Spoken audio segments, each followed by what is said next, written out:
स्वागत दोस्तों आपका अपने चैनल के सामने यहाँ पर चल के सबसे बड़ी आपको बताएंगे दोस्तों, जहां पर मोदी और राजनाथ सिंह दोनों के दोनों मौजूद थे और कई सारे बड़े लोग मौजूद थे दोस्तों। वहां पर प्रियंका गांधी की ओर से आखिर ऐसा क्या बोला गया जिसके कारण बीजेपी वालों की जमकर हुई है बेइज्जती। बताएंगे कि ऐसा वाकया बताया गया है जिसकी जमकर चर्चा शुरू हो गई है दोस्तों। बताएंगे क्या है पूरा वाकया, इसी के साथ में चलेंगे एक और बड़ी अपडेट तरफ बताएंगे। कांग्रेस पार्टी के किन दो बड़े दिग्गज नेता की ओर से प्रियंका गांधी को प्रधानमंत्री बनाने की मांग की गई है दोस्तों, जोर शोर से आवाज उठाई जा रही है। इसी के साथ में चलेंगे और भी बड़ी अपडेट की तरफ, एक एक करके सारी बड़ी जानकारी अब तक पहुंचाएंगे। बताएंगे कैसे नितिन गडकरी को भी साइडलाइन करने की तैयारी चल रही है दोस्तों। लेकिन उससे पहले अगर आप भी मानते हैं कि देश के अंदर परिवर्तन तभी होगा जब देश में नया प्रधानमंत्री बनेगा, और अगर आप भी मानते हैं कि प्रियंका गांधी को देश का अगला प्रधानमंत्री होना चाहिए, तो इस वीडियो को लाइक करके लाल बटन दबाकर चैनल को सब्सक्राइब करके बेल आइकन दबाकर कमेंट बॉक्स में अपनी राय जरूर लिखा बताएगा दोस्तों। ज्यादा से ज्यादा वीडियो को शेयर कीजिएगा। चलते हैं सबसे पहले सबसे बड़ी ब्रेकिंग न्यूज अपडेट की तरफ, जहां पर कांग्रेस पार्टी से जुड़ी एक एक खबर को कवर करने वाली पत्रकार मौसमी सिंह की ओर से एक बड़ा दावा किया गया है दोस्तों। उन्होंने एक बड़े वाकया का जिक्र किया है। उन्होंने बताया है कि नरेंद्र मोदी और राजनाथ सिंह जैसे कई सारे वरिष्ठ नेता मौजूद थे जिन्होंने चर्चा के दौरान कई तरीके की बातें की। हालांकि इस दौरान प्रियंका गांधी की ओर से बातों बातों में बोला गया कि उनको तमिल भाषा आती है। इसके बाद राजनाथ सिंह इस बात को सुनकर काफी ज्यादा उत्साहित हो जाते हैं और मौसमी सिंह बताती है कि प्रियंका गांधी ने राजनाथ सिंह से बोला कि मुझे भी तमिल भाषा में कुछ शब्द आते हैं। तो इस पर राजनाथ सिंह बोले कि बताओ क्या शब्द आपको आता है, और काफी ज्यादा बार बार बोल रहे थे राजनाथ सिंह। तो इसके बाद प्रियंका गांधी की ओर से जवाब देते हुए बोला गया कि मुझे तमिल में केवल एक ही लाइन आती है, और वो है कि कांग्रेस का वोटिंगल, यानी कांग्रेस को वोट दो, वोट फॉर कांग्रेस। इतना सुनते ही बीजेपी वालों का मुंह बन जाता है दोस्तों, लेकिन फिर भी दिखाने के लिए हंसता हुआ चेहरा बनाया जाता है। दो शब्द जरूर लिखकर बताएगा अगर आप भी मानते हैं कि एकदम सही जवाब उन्होंने दिया है। और मौसमी सिंह इसके साथ में कई और वाकये का जिक्र करती है जिसमें प्रियंका गांधी की ओर से संसद के कार्यकाल के दौरान बीजेपी के नेताओं को एकदम सही जवाब दिया गया। अगर आप भी मानते हैं दोस्तों कि अब समय आ चुका है कांग्रेस पार्टी में बड़े परिवर्तन का, और पार्टी का नेतृत्व प्रियंका गांधी के हाथ में जाना चाहिए, उनको ही पार्टी को आगे लेकर जाना चाहिए, तो अपनी राय जरूर बताएगा। ज्यादा से ज्यादा वीडियो को शेयर कीजिएगा दोस्तों। चलते हैं एक और बड़ी अपडेट की तरफ, जहां पर धीरे धीरे करके कांग्रेस पार्टी की नेत्री प्रियंका गांधी को प्रधानमंत्री के पोस्ट के लिए आगे करने की मांग पार्टी के अंदर तेजी से शुरू हो गई है। आपको बता दें कि बांग्लादेश में हिंदुओं पर बढ़ रहे अत्याचार के मामले पर कांग्रेस पार्टी के सहारनपुर के सांसद इमरान मसूद ने प्रियंका गांधी को प्रधानमंत्री बनाने की वकालत कर दी दोस्तों। उन्होंने कहा कि प्रियंका गांधी अगर देश की प्रधानमंत्री होती, इंदिरा गांधी की तरह वो करारा जवाब बांग्लादेश को देती, और हिंदुओं पर जो अपराध और अत्याचार बढ़ रहे हैं वैसा बिल्कुल नहीं होता। नई दिल्ली में मीडिया से बात करते वो कहते हैं कि बांग्लादेश में पिछली बार जब हिंदुओं पर अत्याचार हुआ था तो सबसे ज्यादा अगर किसी ने आवाज उठाई थी तो प्रियंका गांधी वाड्रा थी, और प्रियंका गांधी को अगर प्रधानमंत्री बनाइएगा तो फिर देखना कि वो इंदिरा गांधी की तरह किस तरीके से करारा जवाब देती है। इंदिरा गांधी ने जैसे पाकिस्तान से अलग करके बांग्लादेश बनाया था, उसी तरीके से प्रियंका गांधी भी ऐसा इलाज करेंगी। बांग्लादेश का भारत विरोधी अड्डा बांग्लादेश को कभी नहीं बनने दिया जाएगा। कुल मिलाकर दोस्तों बांग्लादेश वाले मामले को इंदिरा गांधी के तरीके से ही हैंडल किया जा सकता है, इस बात को स्पष्ट कर रहे हैं इमरान मसूद, और प्रियंका गांधी को प्रधानमंत्री बनाने की बार बार वकालत कर रहे हैं दोस्तों। इससे कहीं ना कहीं पार्टी के अंदर और ज्यादा नेता धीरे धीरे करके सामने आने लगे हैं जो प्रियंका गांधी को आगे करने की मांग कर रहे हैं। दो शब्द जरूर लिखकर बताएगा। चलते हैं एक और बड़ी अपडेट की तरफ दोस्तों, जहां पर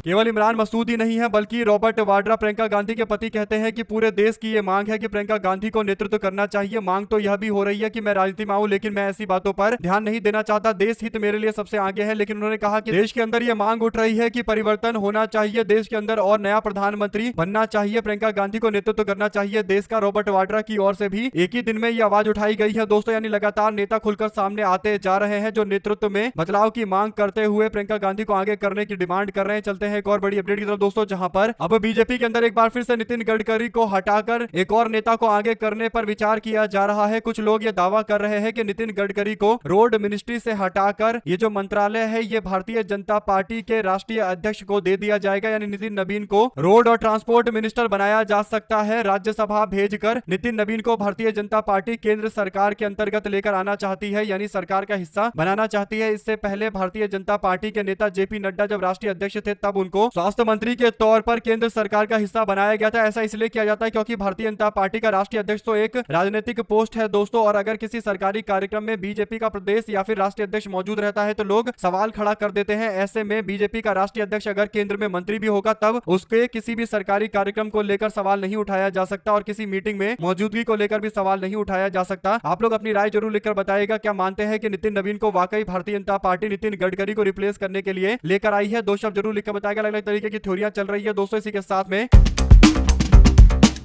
यूपी के अंदर विधानसभा के शीतकालीन सत्र के तीसरे दिन सदन के बाहर एक दिलचस्प किस्सा देखने को मिला दोस्तों। यहाँ पर कार्रवाई शुरू होने से पहले प्रदेश के उप मुख्यमंत्री केशव प्रसाद मौर्य और समाजवादी पार्टी के नेता शिवपाल यादव एक ही लिफ्ट में साथ में जाते नजर आए, जिसका वीडियो अब चर्चा का विषय बन गया है। दोनों नेता एक बार फिर से एक दूसरे के आसपास दिखाई दे रहे हैं, एक दूसरे के साथ दिखाई दे रहे हैं और ऐसा होना उत्तर प्रदेश की राजनीति में कई तरीके की चर्चाओं को जन्म देता है दोस्तों, क्योंकि शिवपाल यादव और केशव प्रसाद मौर्य के बीच में काफी घनिष्ठता है दोस्तों। ऐसे में केशव प्रसाद मौर्य और योगी आदित्यनाथ के बीच में जो विवाद चलता रहता है, रस्साकसी चलती रहती है, उसके बाद समाजवादी पार्टी के वरिष्ठ नेता से जो उनकी मुलाकात हो रही है दोस्तों, तो कहीं ना कहीं चर्चाएं तो होंगी ही, बातें बनेंगी ही। और वैसे भी केशव प्रसाद मौर्य बीजेपी के अंदर कोई उचित बड़ा पोस्ट नहीं मिलने से नाराज बताए ही जाते हैं, क्योंकि उनको पहले मुख्यमंत्री बनने का वादा किया गया था, लेकिन बाद में उनसे कुर्सी छीन ली गई और इसका मलाल आज तक केशव प्रसाद मौर्य को है। अगर आप भी मानते हैं कि केशव प्रसाद मौर्य को तभी कोई बड़ा पोस्ट मिल सकता है, सम्मान मिल सकता है, जब वो बीजेपी से अलग हो, क्योंकि जब तक योगी आदित्यनाथ मुख्यमंत्री है तब तक तो केशव प्रसाद मौर्य को बीजेपी में एक छोटे नेता की तरह ही ट्रीट किया जाएगा, व्यवहार किया जाएगा, यानी उनको कोई बड़ा पोस्ट नहीं दिया जाएगा, जिसकी वो उम्मीद करके बैठे हुए थे कि मुख्यमंत्री का पोस्ट मिल जाएगा। पिछले 8 साल से लगातार प्रयास कर रहे हैं, लेकिन आज तक कोई बड़ा पोस्ट नहीं मिल पाया। और शिवपाल यादव से मुलाकात में क्या चर्चाएं हुई, इसे लेकर तो कोई जिक्र सामने नहीं आया दोस्तों, लेकिन तस्वीरें काफी ज्यादा बातें बताती है कि दोनों नेता कहीं ना कहीं कई मुद्दों को लेकर चर्चा जरूर कर रहे होंगे। आप लोग क्या कहना चाहते हैं लिख कर जरूर बताएगा। चलते हैं एक और बड़ी अपडेट दोस्तों, जहां पर बांग्लादेश के अंदर एक हिंदू युवक की पीट कर हत्या के मामले को लेकर भगवा झंडा लेकर विश्व हिंदू परिषद के लोगों ने सैकड़ों लोगों को इकट्ठा करके भारत के अंदर मौजूद दिल्ली में बांग्लादेश उच्चायोग के पास जाकर अवरोधक को हटाते हुए, यानी बैरिकेडिंग्स को हटाते हुए प्रदर्शन करने की कोशिश की दोस्तों, जिसके बाद पुलिस ने भीड़ को काबू करने के लिए प्रदर्शनकारियों पर जोरदार तरीके से बल का उपयोग किया गया और उसके बाद कई सारे लोगों को हिरासत में ले लिया गया। आपको बता दें कि प्रदर्शन से पहले 15,000 पुलिसकर्मियों को तैनात किया गया। उन्होंने कहा कि पुलिस ने प्रदर्शनकारियों को उच्चायोग से लगभग 800 मीटर दूर रोक दिया। प्रदर्शनकारियों को उच्चायोग तक पहुंचने से रोकने के लिए डीडीसी की बसें भी लगा दी गई थी रुकावट के तौर पर, हवा में बैनर और तख्तियां लहराते हुए, जिस पर बांग्लादेश सरकार के खिलाफ निंदा भरे संदेश लिखे गए थे। पुलिस ने झड़प के बाद इन सब लोगों को हिरासत में ले लिया है। कुल मिलाकर दोस्तों बांग्लादेश का जो उच्चायुक्त है उसकी सुरक्षा करना भारत सरकार की जिम्मेदारी है और बखूबी किया गया पुलिस बल उतारकर। लेकिन सवाल यह खड़ा होता है कि विश्व हिंदू परिषद के लोगों को बांग्लादेश के उच्चायोग के सामने विरोध करने के बाद एक विरोध बीजेपी सरकार के लोगों के खिलाफ भी करना चाहिए, यानी नरेंद्र मोदी और अमित शाह और विदेश मंत्री के खिलाफ भी करना चाहिए, जो बांग्लादेश पर दबाव नहीं बना पा रहे कि इस तरीके की हरकतों पर रोक लगाए बांग्लादेश। कुल मिलाकर दोस्तों ये खुलेआम भारत और बांग्लादेश के आपसी रिश्ते के खराब होने के संकेत हैं और इससे पता चलता है कि बांग्लादेश के अंदर भी भारत के हाई कमीशन की सुरक्षा को उस तरीके से नहीं किया जा रहा जैसा एक देश के तौर पर बांग्लादेश को करना चाहिए। कुल मिलाकर दोस्तों जो अत्याचार हिंदुओं पर बढ़ रहे हैं उस पर बीजेपी सरकार के द्वारा एक शब्द नहीं निकल रहा उनके मुंह से। इससे पता चलता है कि बीजेपी के लोग कहीं ना कहीं बांग्लादेश को लेकर जानबूझकर केवल हिंदुत्ववादी संगठनों से आंदोलन करवा रहे हैं और खुद की सरकार इस पर चुप्पी साध कर बैठी हुई है। इससे पता चलता है कि दोहरी नीति के तहत काम कर रहे हैं। दो शब्द जरूर लिखकर बताएगा। चलते हैं एक और बड़ी अपडेट तब दोस्तों, जिसमें